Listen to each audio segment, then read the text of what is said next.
Selamat pagi dan selamat hari Minggu adik-adik kelas 1 dan 2 GKI Kota Wisata. Apa kabarnya adik-adik? Sudah siap beribadah pagi hari ini? Oh iya, ada yang sudah mulai sekolah tatap muka ya? Semoga belajarnya jadi semakin bersemangat dan ingat, selalu patuhi protokol kesehatan. Pakai maskernya, menjaga jarak, dan mencuci tangan ya. Tapi yang masih sekolah di rumah juga harus tetap semangat. Jangan patah semangatnya, oke? Oke, sekarang kakak mau mengajak adik-adik memuji Tuhan dengan mengucap syukur atas kebaikan Tuhan yang sudah selalu menyertai dan menjaga kita. Ayo adik-adik, kita bangkit berdiri, kita nyanyikan lagu Kudaki-daki bersama-sama. Kudaki-daki-daki-daki gunung yang tinggi, ku turun-turun lembah yang dalam, ku melintasi padang rumput hijau terbentang, Yesus besertaku. Baik kedua, terbang luar angkasa, ku selam dasar samudra, dayung perahu di sungai, Yesus besertaku. Di kanan kau ada, di kiri kau ada, di atas dan di bawah kau ada, di suka kau ada, di dukaku kau ada, karena Engkaulah Yesusku. Sekali lagi adik-adik.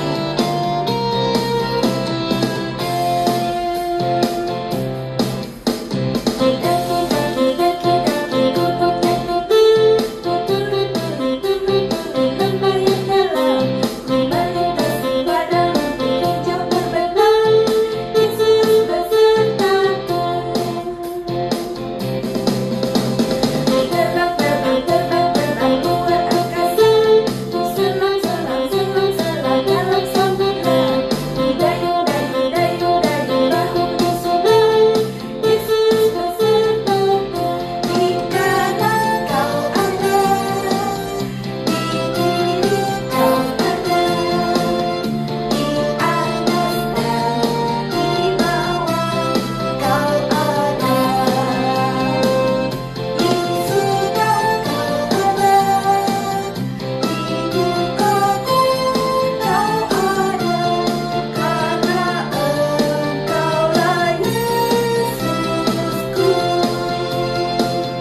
Di kanan kau ada, di kiri kau ada, di atas dan di bawah kau ada, di surga kau ada, di dukaku kau ada,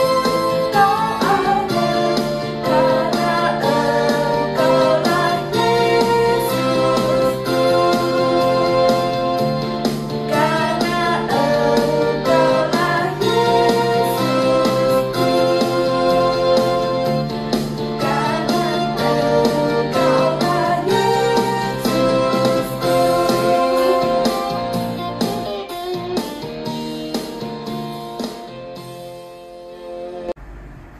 Adik-adik, mari kita berdoa bersama untuk memulai ibadah pagi ini. Lipat tangan, tutup mata, tundukkan kepala. Mari kita berdoa. Selamat pagi Tuhan Yesus yang baik, yang telah menjaga kami hingga pagi hari ini. Kami boleh kembali berkumpul, beribadah bersama-sama. Kiranya Engkau menyertai kami ibadah hari ini dari awal hingga akhir, hanya di dalam tangan-Mu saja. Terima kasih Tuhan, di dalam nama Tuhan Yesus kami berdoa. Amin.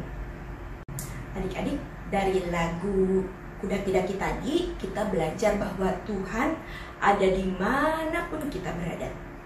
Adik-adik percaya kan bahwa Tuhan Yesuslah yang memberikan berkat dan perlindungan. Karenanya kita sebagai anak Tuhan harus taat pada perintah-perintah Tuhan. Dengan percaya dan taat kepada Tuhan, maka kita tidak perlu takut apapun yang kita hadapi. Yuk, kita mau menyatakan percaya kita kepada Tuhan dengan lagu pujian dalam nama Yesus. Dalam nama Yesus, dalam nama Yesus, ada kemenangan. Dalam nama Yesus, dalam nama Yesus, iblis dikalahkan. Dalam nama Tuhan Yesus, siapa dapat melawan? Dalam nama Tuhan Yesus, ada kemenangan. Dalam nama Yesus, dalam nama Yesus, ada kemenangan. Dalam nama Yesus, dalam nama Yesus, iblis dikalahkan. Dalam nama Tuhan Yesus, siapa dapat melawan? Dalam nama Tuhan Yesus, ada kemenangan. Adik-adik, sebentar lagi Kak Novika akan menyampaikan pada adik-adik cerita tentang Nabi Elia, seorang yang percaya dan taat melakukan perintah Tuhan. Ia menyatakan kebenaran di hadapan orang-orang yang tidak percaya kepada Tuhan. Kita akan mendengarkan cerita Alkitab yang seru itu bersama-sama. Sebelum mendengarkan cerita, mari kita menyanyikan lagu Firman Tuhan Ada di Hatiku.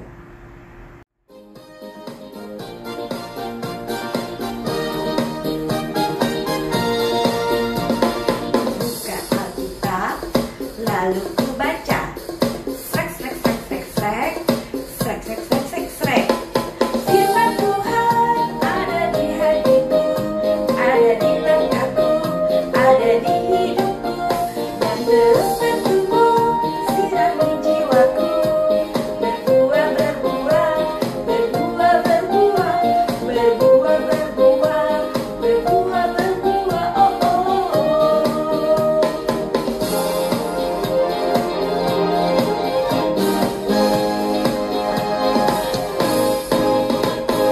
Sekali lagi.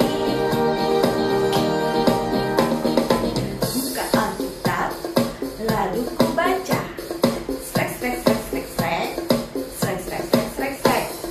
Firman Tuhan ada di hatiku, ada di langkahku, ada di hidupku, dan terus bertumbuh, sirami jiwaku.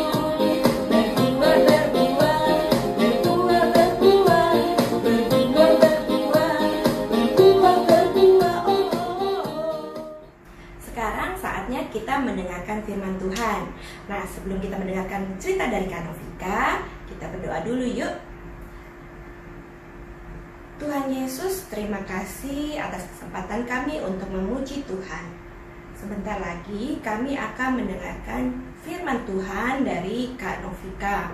Tuhan tolong Kak Novika untuk membacakan Alkitab dan menceritakannya kembali kepada kami. Tuhan tolong juga supaya kami dapat mengerti firman-Mu dengan baik. Terima kasih Tuhan. Amin. Adik-adik, minggu lalu Kak Rini sudah bercerita tentang bagaimana Nabi Elia mempercayai dan menaati Allah. Nah, pagi ini kakak akan menceritakan kisah Nabi Elia juga, tentang bagaimana Nabi Elia mempercayai Allah dan berani mengatakan apa yang benar. Cerita Alkitab kita pagi ini diambilkan dari 1 Raja-Raja 18. Sudah siap mendengarkan cerita? Oke, semua sudah siap. Sebelum kakak bercerita, adik-adik, kakak mau tanya, apa yang terjadi apabila sebuah daerah tidak mendapatkan hujan selama 3 tahun? 1, 2, 3 tahun loh. Ada 36 bulan. Cukup lama. Apa yang terjadi? Benar sekali. Pasti di daerah tersebut air akan menjadi lebih sedikit. Betul. Terus kering, betul sekali, kering. tanaman menjadi mudah layu, bahkan mati karena airnya sedikit. Kemudian bukan hanya tanaman, ternak-ternak pun, hewan pun juga kekurangan air dan bisa mengakibatkan mereka mati.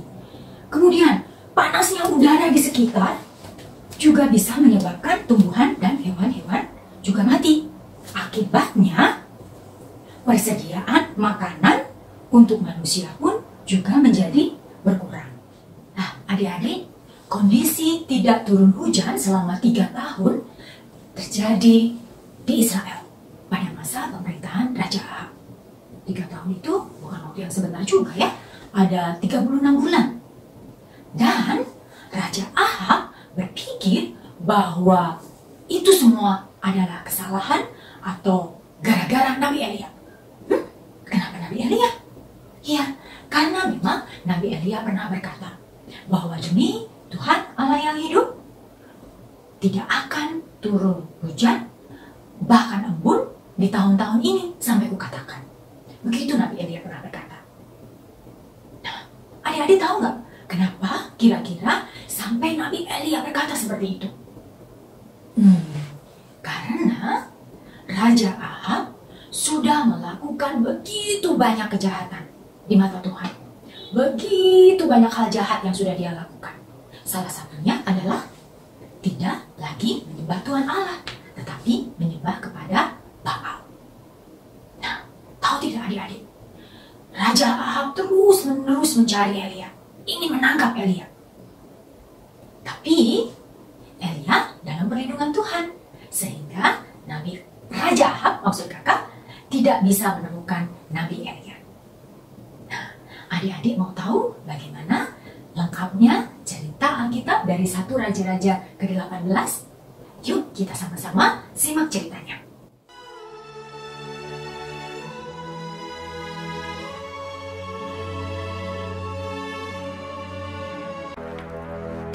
Sesudah beberapa lama, adapun kelaparan itu berat di Samaria.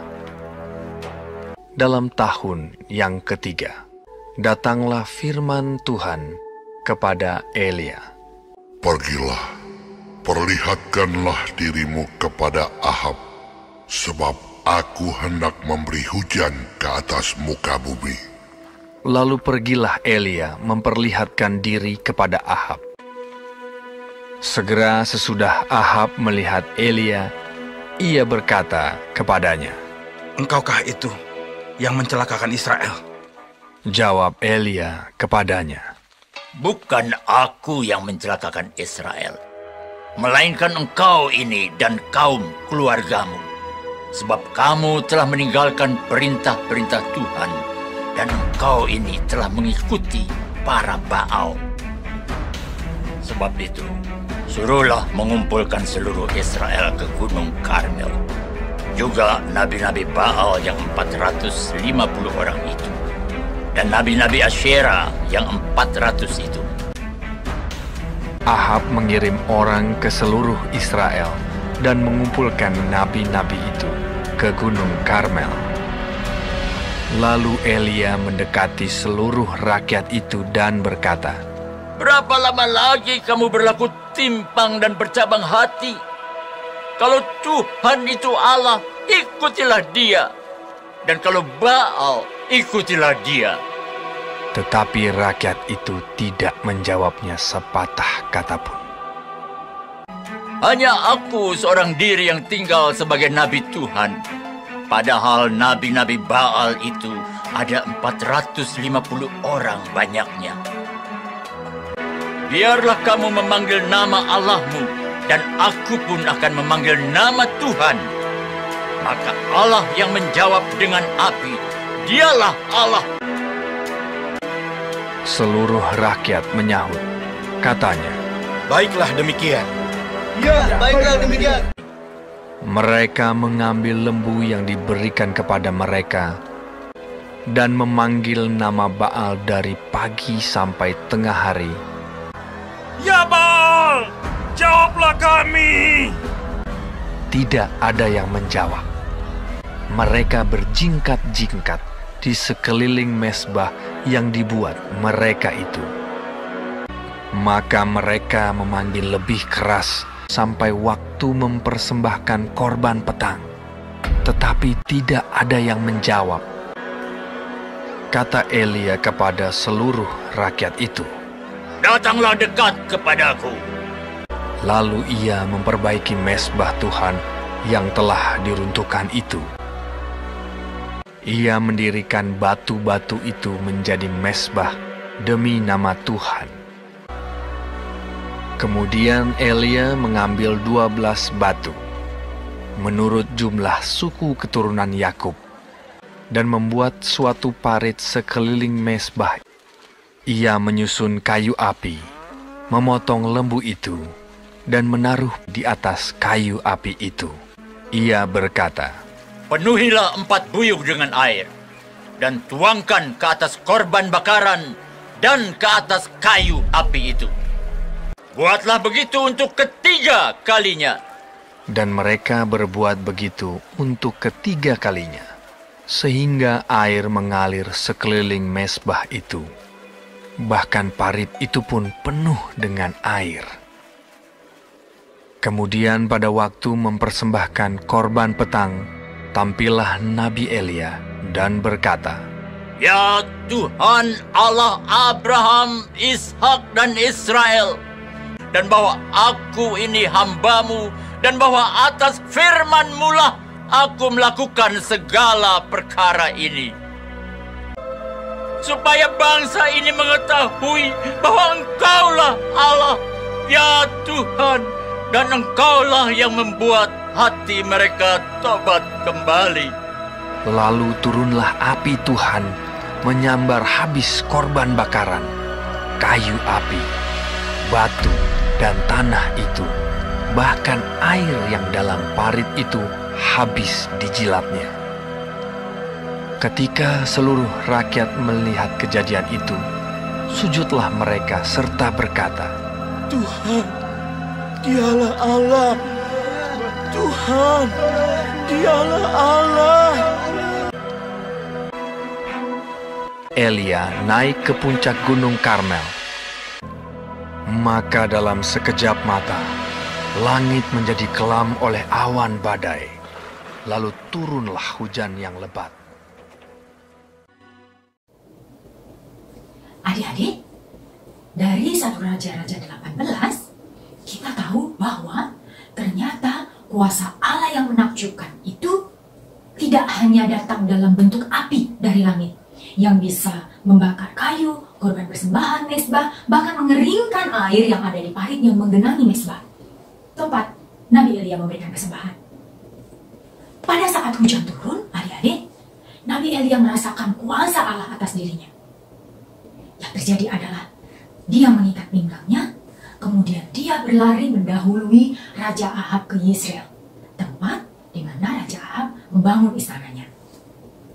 Wah, luar biasa sekali ya.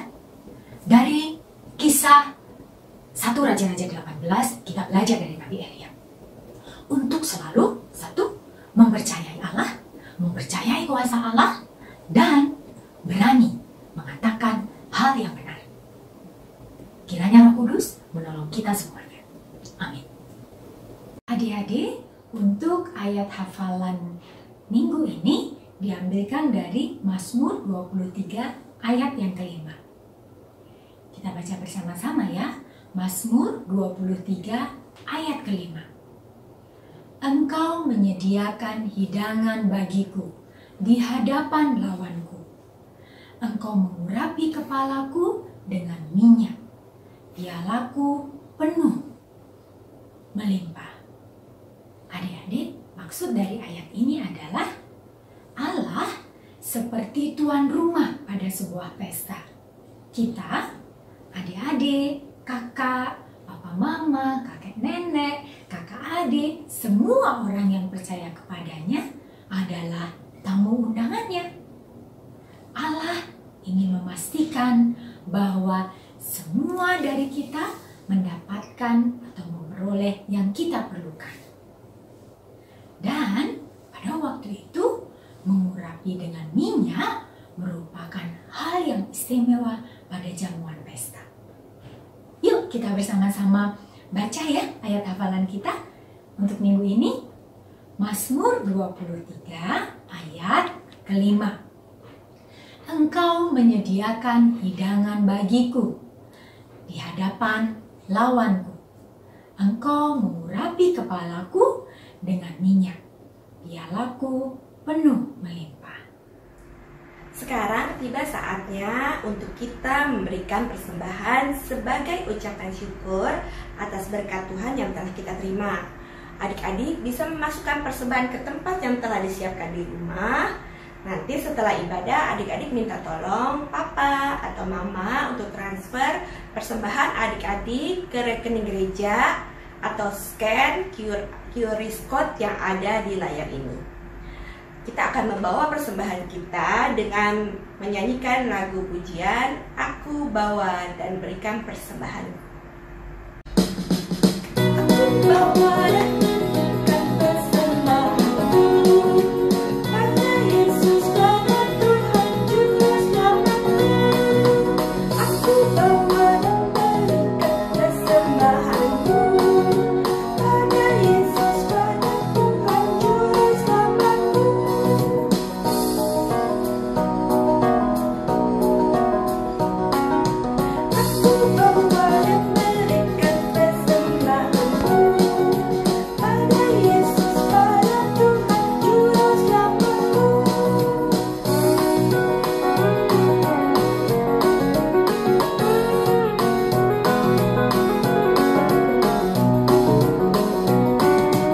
Aku bawa dan berikan persembahanku pada Yesus, pada Tuhan Juru Selamatku.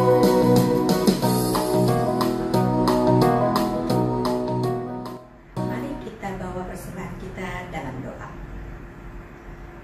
Tuhan Yesus, begitu banyak berkat yang telah Engkau berikan kepada kami. Kami membawa sedikit dari berkat-Mu sebagai ucapan syukur kami. Tuhan, tolong terima dan berkati persembahan ini. Terima kasih Tuhan. Amin. Adik-adik, aktivitas kita pertama hari ini adalah kita belajar situasi seperti apa yang kita memerlukan keberanian dari Allah. Kita lihat gambar pertama. Ada anak yang memecahkan vas di rumahnya. Kemudian ibunya bertanya, apakah ini situasi ketika kita perlu minta keberanian dari Allah untuk mengaku? Ya, adik-adik. Oleh karena itu, kita beri tanda di kotak yang tersedia. Kemudian gambar kedua, seorang anak yang terluka dan diobati oleh ibunya. Wah, ini tentu perlu keberanian ya adik-adik. Kalau dia tidak berani, ibunya harus mengejar-ngejar dulu sebelumnya. Ya kan?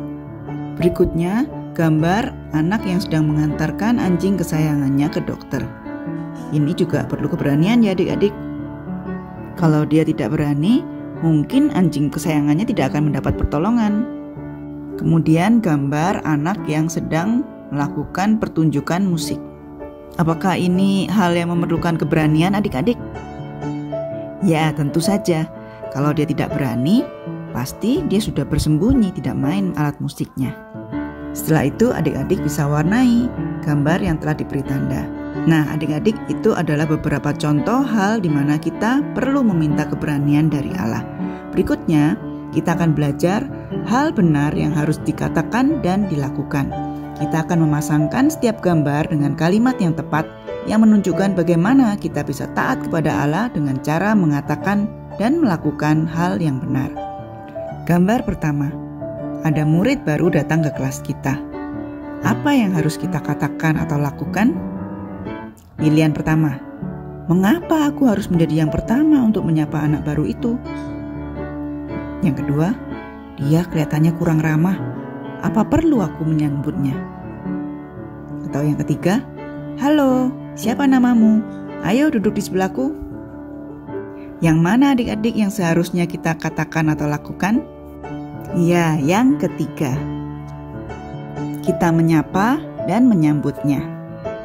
Kemudian gambar kedua, orang yang duduk di kursi roda ingin mengambil buku di rak yang bagian atas. Apa yang harus kita lakukan atau katakan? Pertama, apa perlu aku yang menolongnya? Yang kedua, aku bisa membantu mengambilkan buku itu? Atau yang ketiga, seharusnya dia minta petugas perpustakaan untuk membantunya. Yang mana adik-adik? Ya, yang kedua, kita bisa membantu mengambilkannya.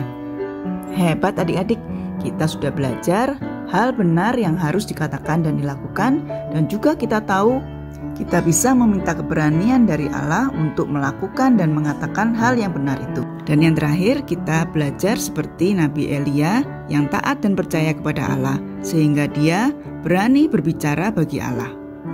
Adik-adik bisa menceritakan kisah di lembar ini kepada papa, mama, kakak, atau adik. Caranya adalah adik-adik ingat dulu gambar Elia, Raja Ahab, Ratu Isabel, dan umat.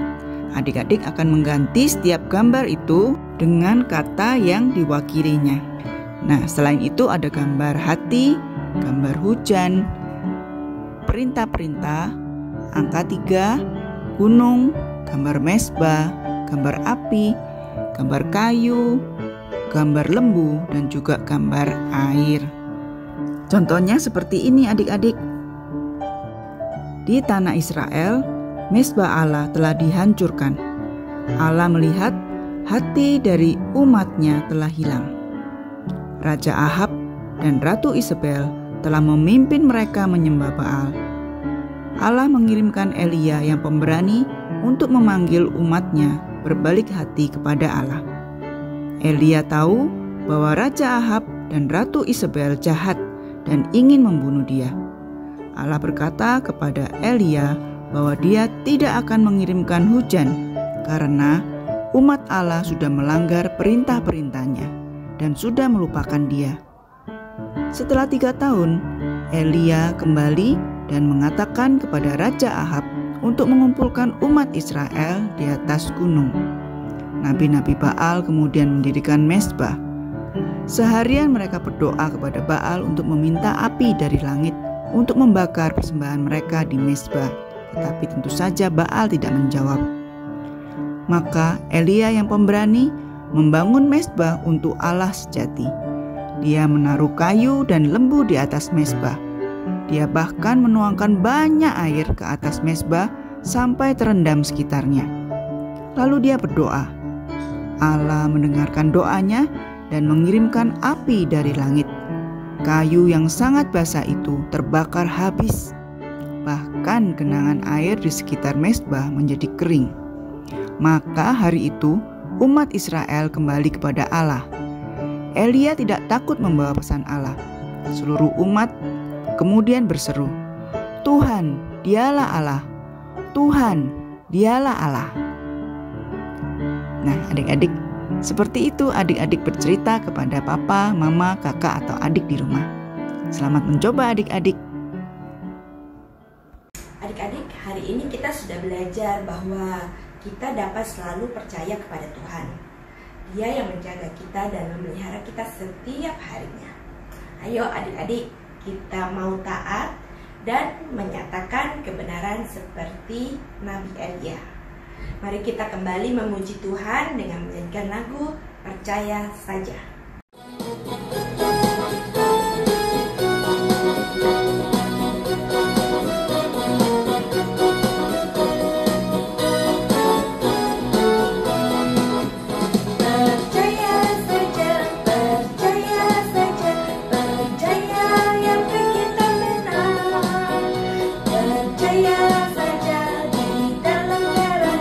Percaya tentu kita menang.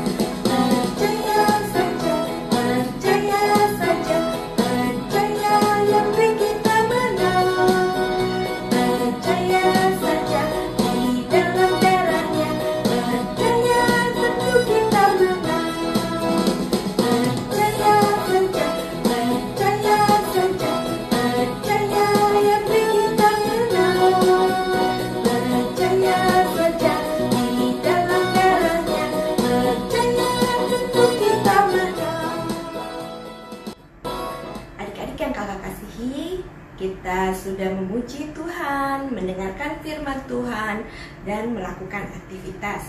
Saatnya kita mengakhiri ibadah sekolah minggu kita. Mari kita tutup ibadah pada hari ini dengan berdoa. Lipat tangan, tutup mata, tundukkan kepala, kita berdoa.